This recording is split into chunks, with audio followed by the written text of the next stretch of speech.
What's up, neck horrormancers? Welcome back to a Guild Wars 2 video where we're talking about the new trait, Blood Bank.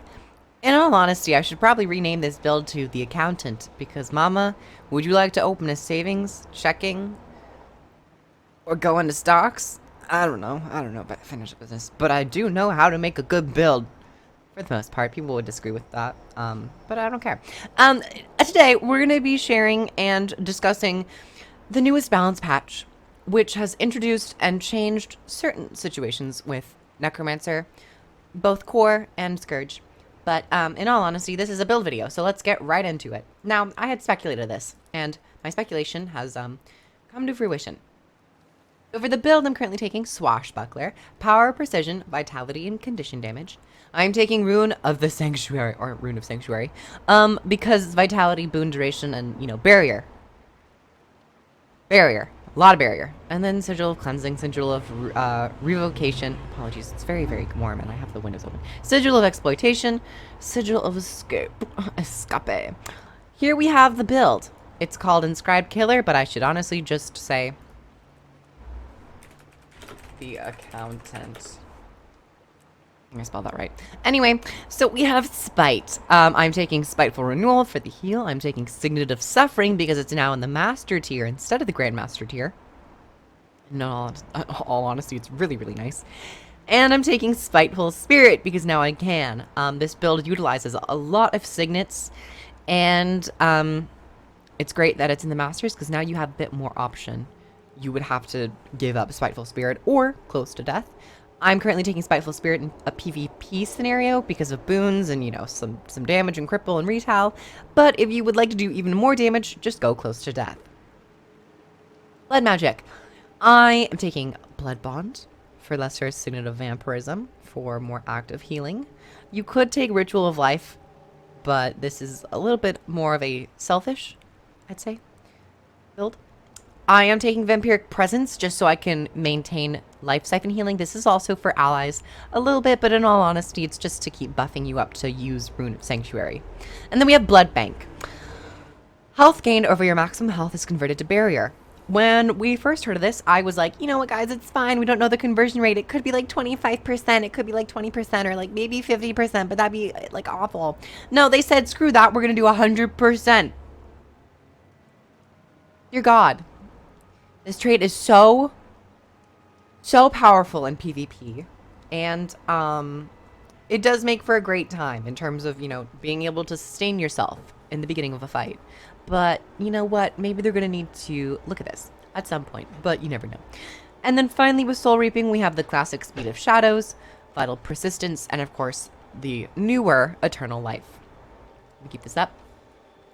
I am taking Axe Dagger for the Connie Cleanse and of course the weakness. And I am taking Dagger Warhorn.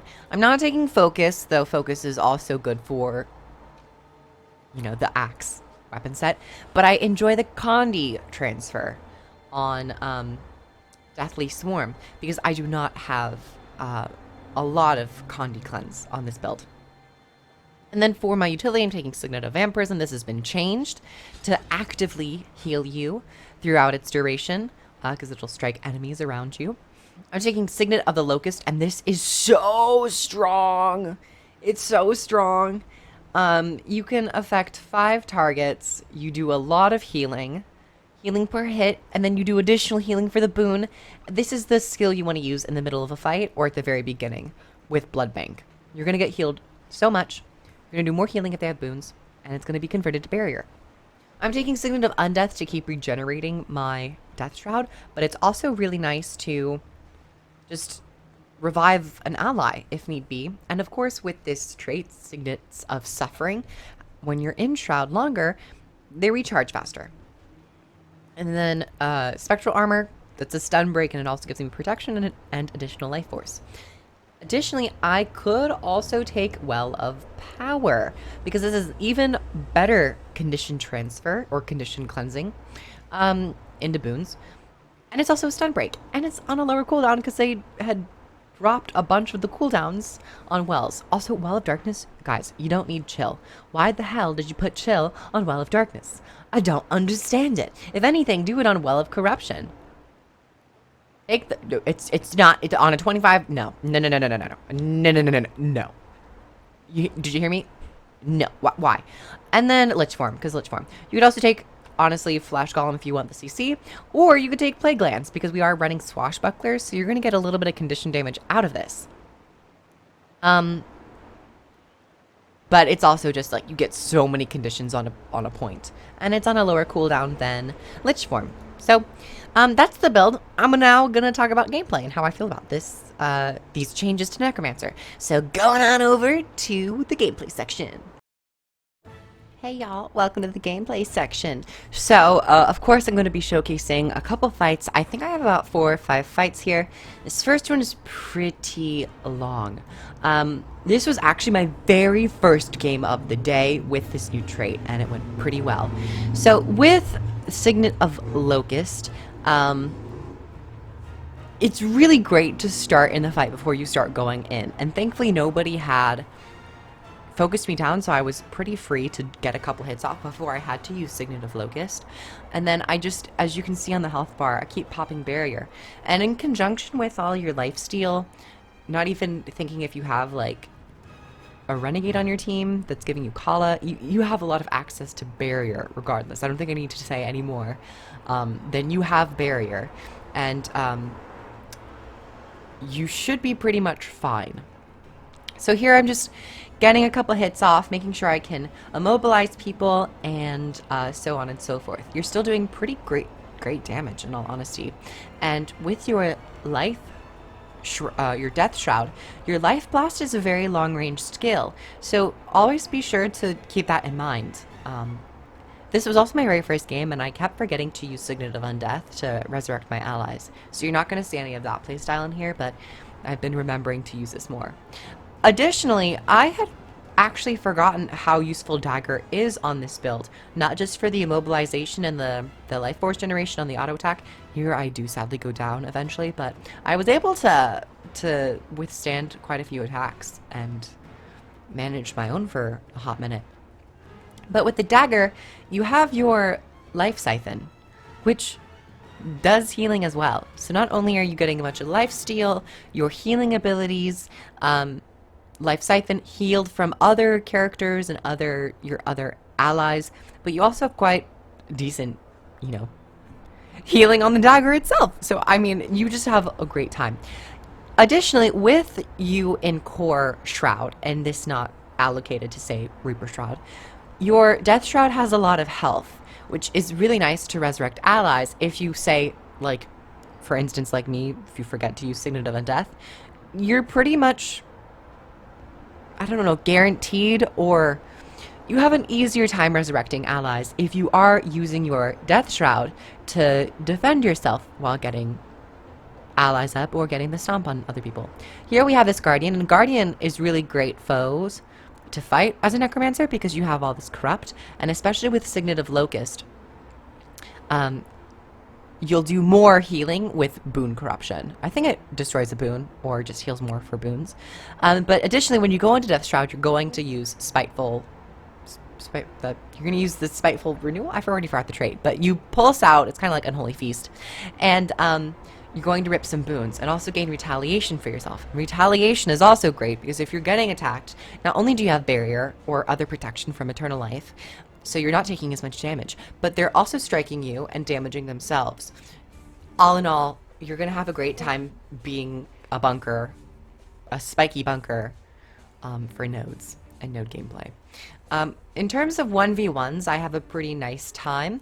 However, you do tend to shine in team fights when enemies are not focusing you. When they kind of forget about you, that's when you can kind of shine. Here, my ally went into Lich form. I still genuinely think Lich form is too strong. I do think they need to kind of look at it again. Here it's a Lich on Lich action. PG-13. No. But we did manage to get this Guardian down, because Guardians have a pretty, low health pool to begin with. I will say, the only difficulty I tend to have with this build is managing with 2 enemies who are condition users. So if there's a Scourge on me and, say, a Mirage, who are, you know, slotted into a condition playstyle, it can be a bit difficult because I'm not taking well of power. I think that's the WoW that converts conditions. So I'm very much reliant on my Deathly Swarm, my Dagger 4. But that's not always up. So do be careful if you are, you know, doing a 2v1 with condition damage. On a 1v1 with a condition class, it could be fine because you do have your healing, you have your barrier, you can maybe heal through it, and also you have your shroud.